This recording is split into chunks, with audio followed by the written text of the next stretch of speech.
Одраз, месечен подкаст со едно прашање, 3 разговори и 1 заклучок. Според извештај од Обединетите нации, во 2050 година 5 билиони луѓе ќе се соочуваат со недостаток на вода барем еднаш месечно заради климатските промени.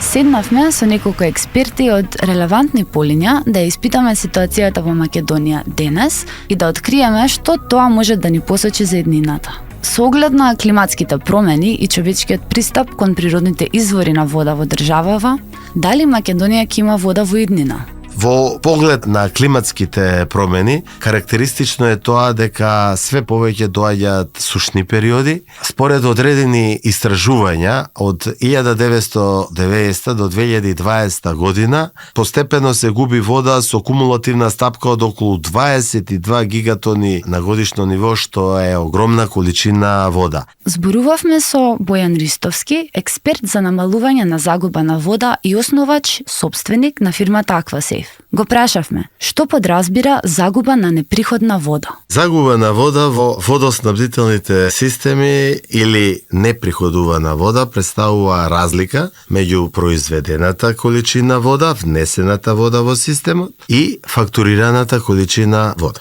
Ристовски сподели дека има 3 главни загуби на вода. Техничка, што значи загуба од дефекти, нелегална, например кражба на вода, и комунална која не се фактурира, како например вода за општински чешми и наводнување на зелени површини. Колкава е загубата на неприходна вода во Македонија? Проблемот со загубите на вода или неприходуваната вода навистина е сериозен проблем во Македонија. За 2021 година таа изнесува негде помеѓу 61 и 62% од вкупната количина произведена вода на ниво на држава. Тоа се огромни количини, над 170 милиони кубни метри вода, која едноставно е потрошена на различни начини. Дали како дефекти или нелегална потрошувачка. Прашавме што се прави во врска со тоа. И покрај тоа што Регулаторна комисија за енергетика и водни услуги побарува бизнис планови, каде што стриктно се наведени инвестициите што треба секое комунално претпријатие да ги реализира и врз основа на кои се дава тарифата за вода, јавна тајна е дека апсолутно тие планови не се исполнуваат. Како би се намалила загубата на вода? Преку реконструкции на водоводната мрежа или преку замена на дотрајаните инсталации, се случува реконструкција на одредени главни водоводни мрежи во градовите, а едноставно да нема ефект нивната реконструкција поради едноставна причина што не се претходно постигнати условите за нивна реконструкција. Според Ристовски, Македонија не е изолиран случај. Повеќето земји во светот и конкретно соседните држави имаат сериозен проблем со висок процент на загуба на неприходувана вода. Мораме да кажеме дека оваа состојба не може да продолжи во иднина, затоа што ресурсот вода е значаен ресурс. Можеме да кажеме дека све помалку го има, како резултат на одредени загадувања кои се случуваат, како резултат на се поголемото користење на вода, можеби изградба на фабрики кои се загадувачи и не е тајна ако кажеме дека одредени такви капацитети се градат и во заштитени подрачја каде што се извориштата со кои се снабдува населението со чиста питка вода. Неминовно е активирање на сите можни ресурси од влада, Регулаторна комисија за енергетика и водни услуги. Тука би ги наброила и финансиските институции кои треба да се уклучат кон финансирање на одредени проекти поврзани со намалување на неприходуваната вода. Минимум 50% од испомпаната вода која патува до крајниот корисник е изгубена заради подземни дефекти. Комуналните претпријатија имаат сознанија за начините како да се дојде до таа редукција на вода. Значи, постои методологија, постои опрема, специјализирани фирми за третирање на загубите на вода. Одредени комунални претпријатија имаат и своја собствена опрема, кои за жал, одговорно тврдам, во најголем број случаи не се користи од нивниот персонал и вработени поради најчесто недостаток на луѓе кои едноставно со оваа работат треба да се занимаваат на секојдневна основа. Како може да се намали техничката загуба на вода? Намалувањето на техничката загуба на вода побарува поголеми финансиски средства. Тука е потребна политичка волја, пред се би рекол. Според Ристовски, за жал кај властите намалувањето на загубената вода не е ни приоритет, ни популарна категорија. Не е популарна мерка поради тоа што нема сечење на лента, затоа што политичарите милуваат да сечат ленти. Овде се работи за откривање на скриени водоводни дефекти, кои можеби корисниците нема да го видат веднаш. Ристовски споделува дека ни една политичка партија до сега не се посветила на зачувувањето на важниот ресурс вода. Тој апелира што побрзо власта да се посвети на проекти за намалување на загуба на вода и неприходувана вода пред да биде предоцна. Освен тоа, дури и без еколошки мотиви, во економски интерес на комуналните предпријатија е да ја намалат загубата. Со сето ова на ум, дали треба да се плашиме за иднината на водата во Македонија? Не е време за плашење, затоа што се уште комуналните предпријатија имаат значителни ресурси вода кои може да пласираат до крајните корисници. Меѓутоа, и покрај тоа што сме се уште во некоја комфортна зона, јас верувам дека малку фали или некоја 1-2 години сушна година, сушен период, да навистина се доведеме во прашање до каде оди ова непланирано користење на водните ресурси од секој аспект. Но да се вратиме чекор назад. Што со водата пред да влезе во цевките? Зборувавме со Златко Илиовски, дипломиран инженер-геолог и директор на одделот за хидрогеологија при Градежниот институт Македонија. Колку е Македонија богата со подземни води како ресурс? Македонија како држава е умерено до средно богата со води како ресурс. Расположивата количина на вода во Македонија изнесува околу 2600 метри кубни вода по жител годишно. Сега, што значи таа количина во смисол, во функција на нејзина употреба за водоснабдување на населението? Таа количина на вода е доволна за водоснабдување на население од околу 11 милиони жители, односно 5 пати повеќе вода од она што ни треба. Вкупниот расположив ресурс на вода во Скопскиот регион, која може да се користи за водоснабдување на населението и други потреби, изнесува околу 420 милиони метри кубни годишно, а моменталната потрошувачка на вода е околу 125 милиони метри кубни годишно. Ова преведено во можност за водоснабдување на луѓе, односно на население, изнесува количина на вода од која може да се снабдува популација од околу 2 милиони жители. Колку извори има и дали се евидентирани? Точна евиденција за бројот на извори во Македонија, односно ажурирана евиденција, не постои. Постојат некои податоци од 70-тите години, каде што се регистрирани околу 4400 извори, но од тогаш навака до сега не е направена некој посебен регистар, посебна евиденција на бројот на извори, и тоа представува една задача која во моментов и во идните развојни планови во управувањето со води треба да биде реализирана. Проценка е дека вкупниот капацитет на извори кои се наоѓаат во Македонија изнесува околу 31 метар кубен во секунда, односно количина на вода од околу 960 милиони метри кубни годишно.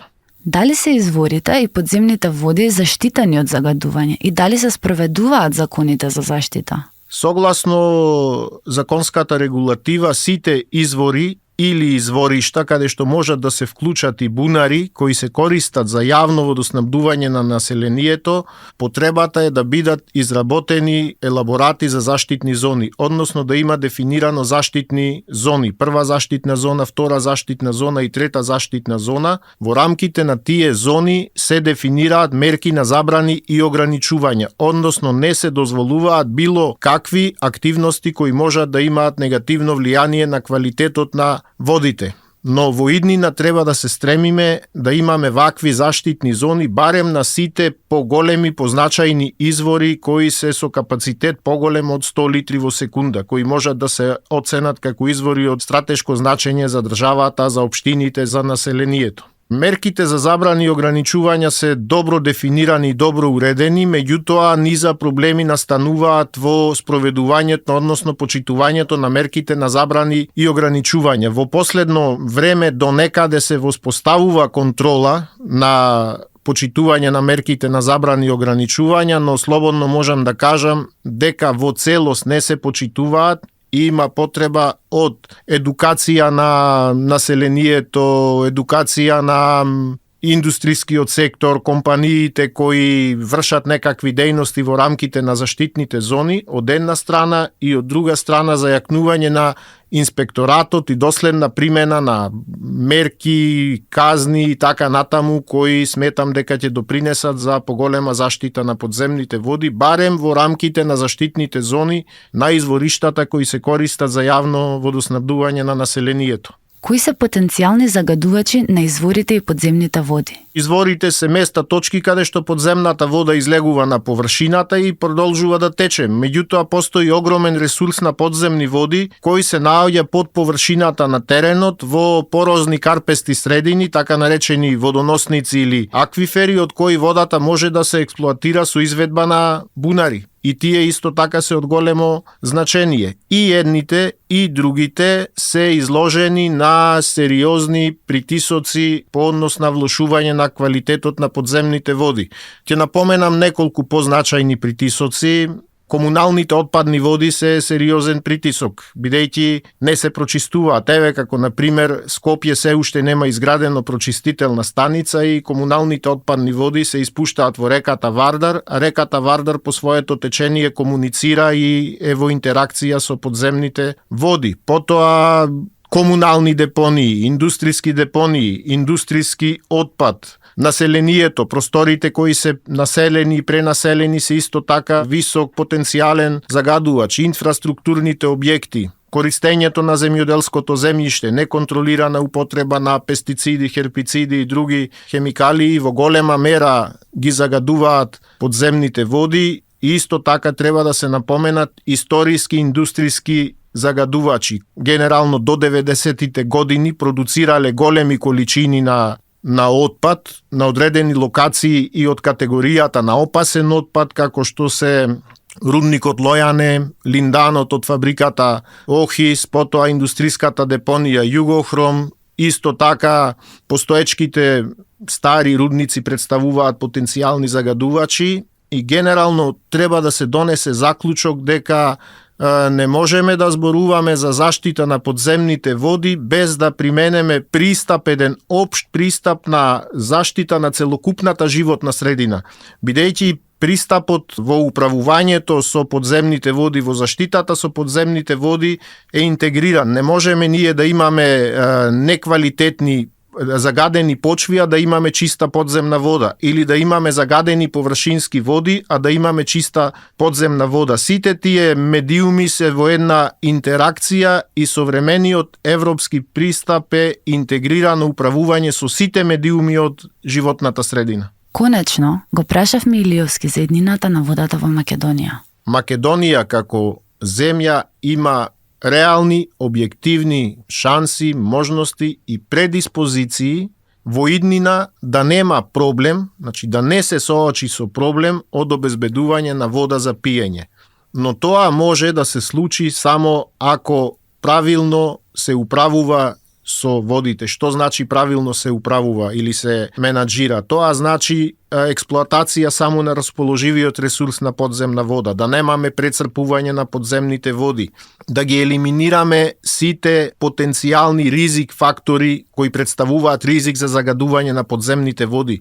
Тоа не можеме да го направиме одеднаш, но треба да тргнеме во процес на елиминирање на сите тие притисоци. Потребна една долгорочна стратегија, потребен е еден сериозен и одговорен пристап кој сметам дека во моментов недоволно, дури и минимално се применува. Некако како сите да забораваме, ќе отвориме чешмата дома, имаме вода и сметаме дека тоа може вечно да трае. Не може тоа вечно да трае. Ако ние не сме свесни и одговорни во заштитата на животната средина, во заштитата на подземните води, ние во иднина може да се соочиме со проблем со немање на доволно квалитетна вода. Неодамна, кампањата Разбистри се на Институтот за комуникацијски студии и Алијансата за застапување и лобирање доведе во фокус битни, а занемарени проблеми во нашето подрачје, како управување со водните ресурси и инспекцијскиот надзор кој треба да контролира прекомерна употреба на природни ресурси. Во проектот учествуваше и Лилјана Поповска, екологист при Зелен институт. Со нас поделува дел од нивното искуство во борба за изработување и спроведување на поефикасни закони за заштита на водата. Државата се грижи за водите според одредена законска регулатива. Постои закон за води, кој што е се уште стар, менуван, додаван, меѓутоа нецелосен и недоволно добар за да ја заштити водата на начин каков што би требало со современи методи. Од тие причини екологистите во Македонија направија една кампања во рамките на кампањата Разбистри се на Институтот за комуникацијски студии за измена на законот на води и негово осовременување. Имено се сменија многу членови во насока на спречување на злоупотребата на водите, например спречување на диви ископи на песок и на чакал, кои што се масовни во Македонија и каде што тие се користат како бизнис делка. А тоа е најефтината бизнис делка, доволно ви едно багерче да имате и вие ќе си копате, ќе си правите профит, а штетата ќе ја нанесувате на животната средина, на живиот свет кој што живее во водите и околу нив. Освен проблемите предизвикани од каменоломи во близина на извори, Поповска ги истакна и хидроцентралите како проблем во водоснабдувањето и здравјето на животната средина. Покрај ова во промената на законот за води, успеавме да ги смениме комплетно и деловите што се однесуваа на искористување на водите како хидропотенцијал и да се спречи изградба на мали хидроцентрали секаде каде што некој ќе посака. Прво, строго се воведе забрана за изградба во било какви заштитени подрачја или предели кои што имаат природна и културна вредност, а дополнително било каде да се поставуваат мора да биде со многу строги критериуми, по можност да не се постават никаде. Малите хидроцентрали се профитабилни само за оние кои ги градат, сподели Поповска. Добиваат финансии и од државата и од Европа, а многу повеќе се губи отколку што се добива.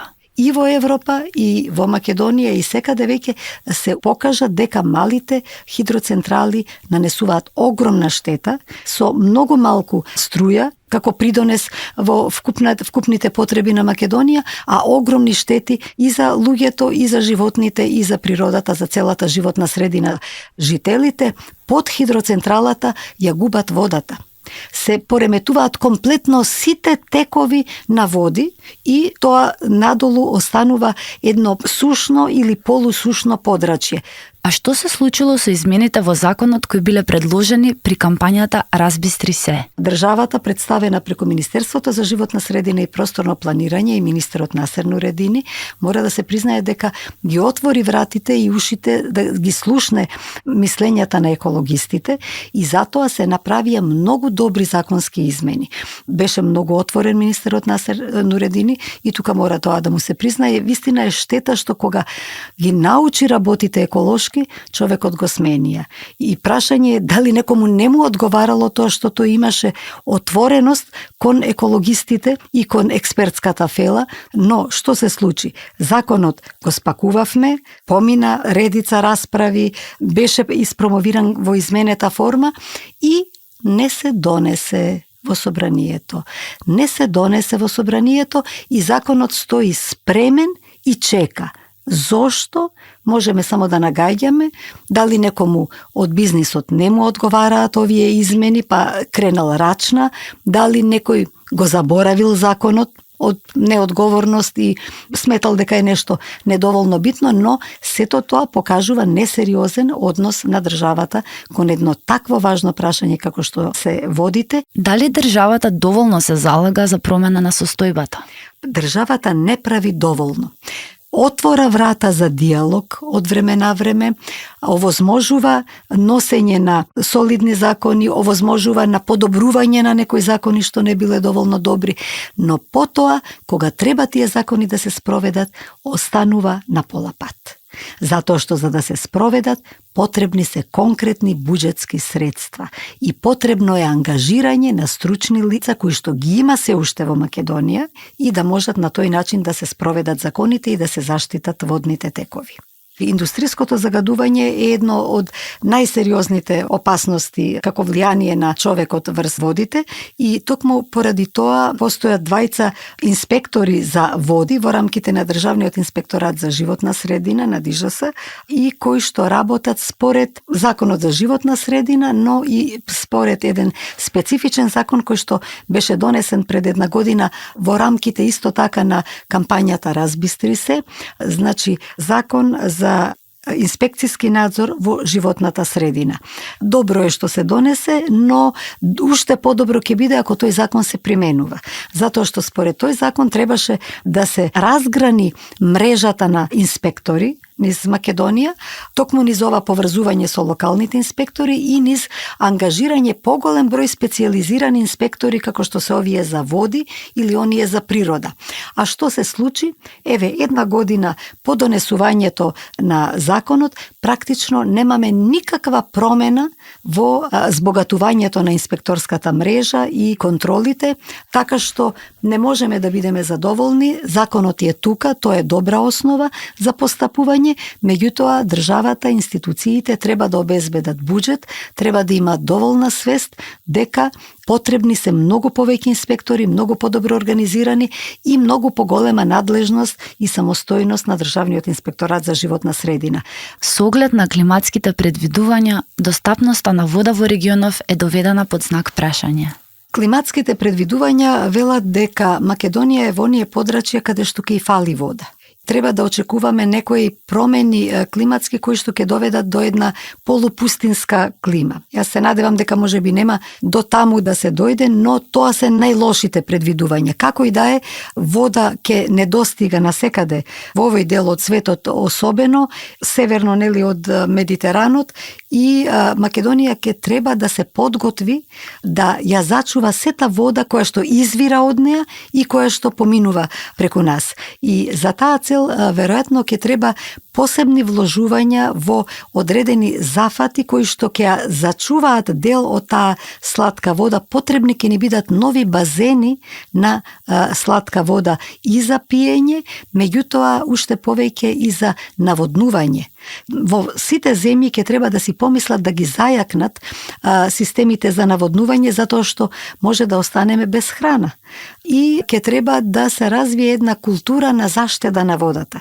Дека и водата и водните тела не се неограничен ресурс. За крај, што може да заклучиме за еднината на водата во Македонија? Што треба да направат приватните институции, жителите и пред се државните органи за да не се соочиме со најцрното сценарио?